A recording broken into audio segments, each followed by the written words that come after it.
Hi, everyone. My name is Manny Ruiz, and I am with Nuestros Stories. This is a podcast focused on Latino entrepreneurs, movers and shakers, and influencers of every kind in the industries of media, business, entertainment. And today I'm very honored to be speaking with Edrizio de la Cruz. He is the author of a new book, and we are excited to learn some of the beautiful insights that this gentleman has because he has had the pleasure and the blessing of being a founder whose first company he built and he sold and to a publicly traded company. So we're going to learn about his journey today. He is the author currently of the Underdog Founder, how to go from unseen to unstoppable. I love that title. Edrizio, welcome to our show today. Thank you so much, Manny. Excited to be talking with you, my friend. Long time coming. Absolutely. Edrizio, so you have a unique background. I mean, we all Yes. have backgrounds of underdog in a Latino community, but you seem to have gone through a significant amount of difficulty to get to the point where you built a company that you would sell. But tell us a little bit about you. What was the company that you built and had an exit for? And we want to learn about that journey more in depth as well. So let's save that for later. But for now, what's tell us about the company that you built, when you sold it, who you sold it to just start. Sure. I co-founded a company called Arcus, which was started out of Y Combinator in 2013. We were the first company from Latin America and the first Hispanic-led company to go through Y Combinator in 2013. Uh, Ultimately, we raised a total of about $20 million from investors like Andreessen Horowitz, YC, Gary Tan, Alex Sohanian, and wound up raising our last round of capital in 2020 from SoftBank and Citi. And shortly after that, Mastercard came in, invested, and wound up acquiring the business in 2021, in November 2021, actually, 2 years to the date. Well, congratulations. And you are, what was your role in the company and how did you get involved with this platform? I was the co-founder and CEO. The company initially was Regali, and the initial notion behind Regali was how can we change remittances? And the goal there was to revolutionize the way money is sent between a developed country and an undeveloped country, where I came from. So I'm an immigrant. I grew up in Santo Domingo. I grew up receiving remittances, and I immigrated to the States when I was 12. So I had known remittances, grew up on remittances, and I knew that in the 20 years that I had spent between my point of immigration to when I started a company, it hadn't really evolved. I hadn't got any cheaper, better, faster. So I want to change it.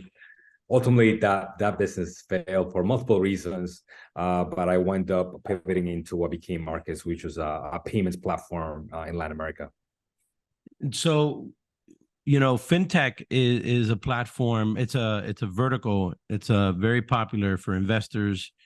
It's also super competitive. I mean, what made your platform stand out and so desirable that Mastercard would end up acquiring you guys? What was it that they needed to have you?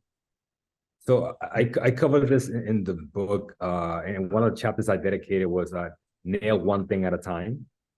So we ultimately took us a long time to get there, but we became very good at focusing on bill pay and becoming a platform for bill pay.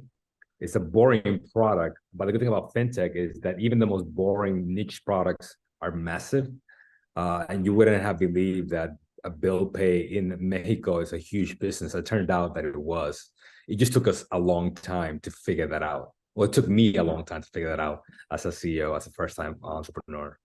So regarding your journey, you were an immigrant from the Dominican Republic, and I would say that you're Afro Latino, correct? Yeah, that's correct. Which by the way makes you a even almost a unicorn among unicorns, right? Because Yeah, we see it. to have Afro Latinos that have achieved that success, unfortunately, there's yet not enough of us that are. I mean, enough of you, I should say, because I'm obviously not Afro Latino, but so it's something that probably also impacted your journey, right? Were there anything about being Latino that made it, you think, more difficult to do what you did? And what were some of those Absolutely. obstacles? Absolutely. Yeah, absolutely. I saw it very, very clearly early on. Silicon Valley follows a specific pattern of success for founders. Investors invest based on patterns. What is that pattern? The pattern is two kids from Stanford that worked in tech uh, that don't look like me, Mm. to say the least. And in their mid-20s. So I did not fit that pattern at all. I did not fit that mold at all. I did not speak, talk, or walk or behave the way they did. But the one advantage that I had over everybody else is that I had walked a very unique journey to get to that level. So that gave me a degree of perspective that they didn't have, and they gave me an incredible, insurmountable amount of grit and dedication. And I think that's what allowed me to kind of power through all the ebbs and flows that I traveled through in the 10 years that it took me to build a company. So you published this book, and obviously, nobody writes a book without having a significant passion of why they wrote it. Tell me why you wrote that book, and what are some of the key lessons that you kind of unpack in that book that you think would be very valuable for any startup or any Latino, Latina, or anybody really that's in business. What are some of the things that Yeah, I wrote the book because it's the one book I wish I had when I was not only a founder, but even before that. I've read many books about startups, about diversity. I'd never read a book that really talked about both in a very raw, realistic way. So I wanted people to read something and feel inspired, but also felt like they have a clear guide and takeaways, tools that they can put in their back pocket. And they can forget about me, they can forget about the book, but they right. can't forget about the tools. So I really focused a lot on those tools. I mean, one of the tools that I talk about specifically for underrepresented founders is be the chief. And I use Barack Obama as an example. How to be a successful tech founder, you need to be formidable. You need to become the best version of yourself. And you need to demonstrate to investors that you are this unstoppable force that will break through walls and attract resources at the same time. But you also need to be diplomatic at the same time. So I talk Almost about all these presidential, right? It's almost like you have to assume the presidential attitude, the Yes, confidence that you're somebody they should bet on. exactly. And no one tells underrepresented founders that. Nobody's Right. saying these things. It's not Right. written anywhere. So I needed to write it and share that with people. That's amazing. And I could totally relate. I mean, I was also somebody that came from a blue collar background, and I did notice that people are always attracted to leaders that are very passionate and very confident. So I think that that's what you're alluding to. What are some other lessons that you learned that perhaps came from the streets of New York? I believe that you grew up in the Bronx, and I think that probably impacted a little bit of your journey as well. How did that interact with your entrepreneurship? Yeah, I first came to the Bronx when I was 11, then lived in Harlem, and saw everything. Was exposed to gang culture very early. Was exposed to police brutality, assaulted multiple times, all before I was 17. I lost my best friend to a gang. So I saw a lot by the time I was 17 years old. Joined the Air Force, dropped out of the Air Force to make ends meet. Wound up working as an aircraft mechanic for 6 years. Then went back to college. So I just traveled a very unique journey. And I think all of those experiences, all of those worlds that I traveled to gave me a lot of exposure. And one thing I've learned, and I talk about this in the book, chapter 3, is the value of getting into the right room. So if you get into the right room, you are surrounded with people that are smarter than you. That means you can learn from them. But it incites a degree of imposter syndrome, which makes you feel uncomfortable. Right. But you got to be comfortable with discomfort. And if you can learn how to train your brain to reframe those challenges, that'll be your school. That'll be your university of success. The wrong scenario is when you're in a room with a bunch of people that are not smarter than you, and they're learning from you as opposed to the other way around. So treat the rooms as your master class for success.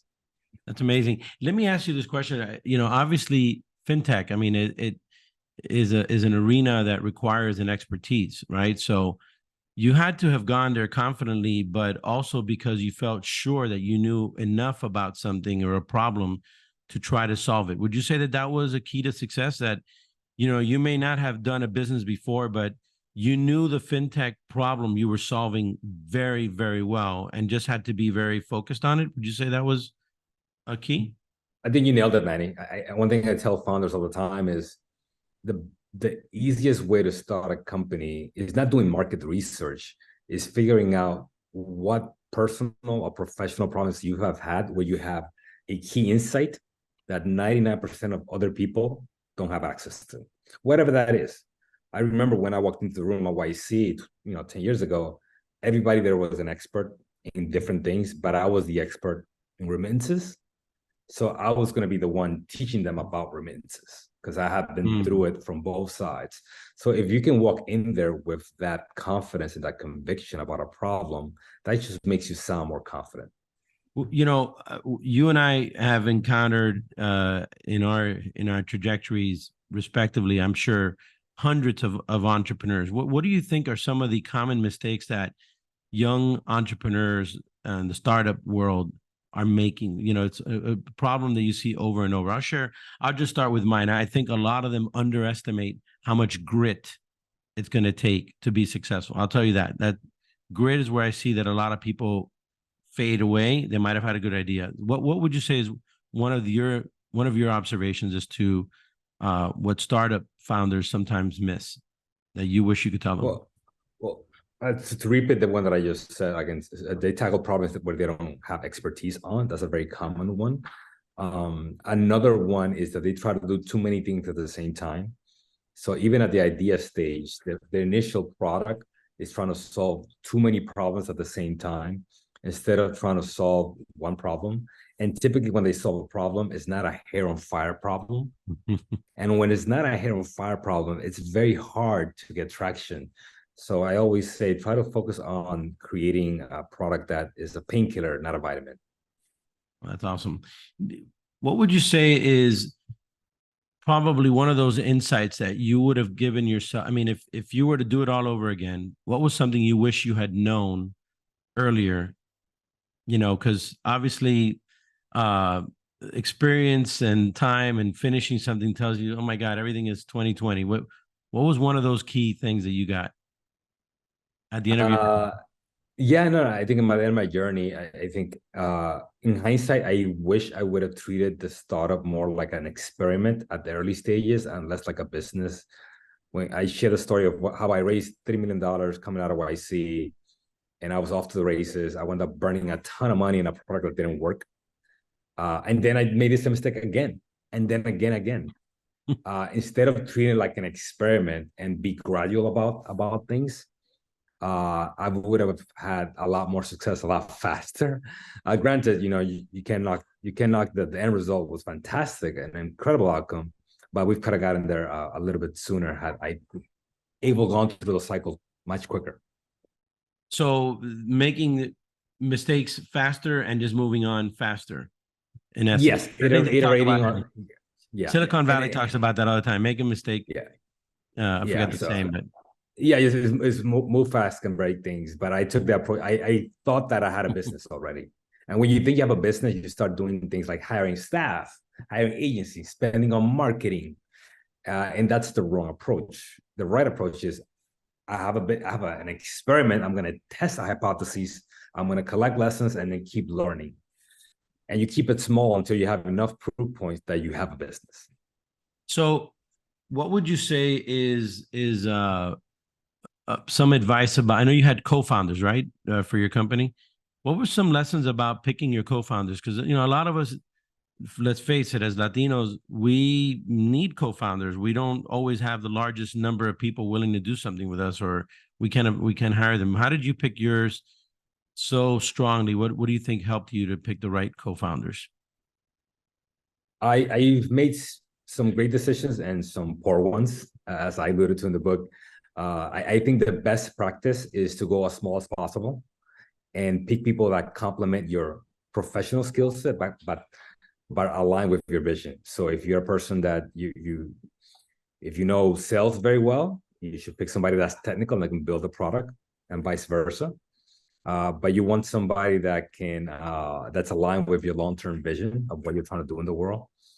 But you always want somebody that kind of complements your skill set. You never want somebody that has the same exact skill set as you at the early stage.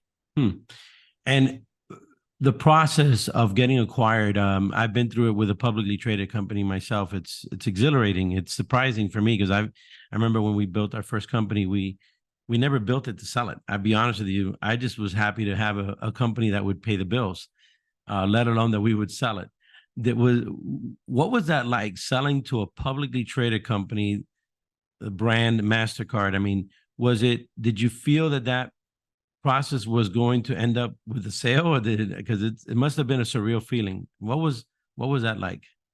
It was so surreal. I mean, we started like in mid 2020, and we thought it was going to be over by December. It wound up taking 12 months, then 15 months, then 18 months. And, I thought that, I thought that it was never going to happen, to be honest with you. Like this time 2 years ago, you would have asked me, is this going to happen? I was going to tell you no.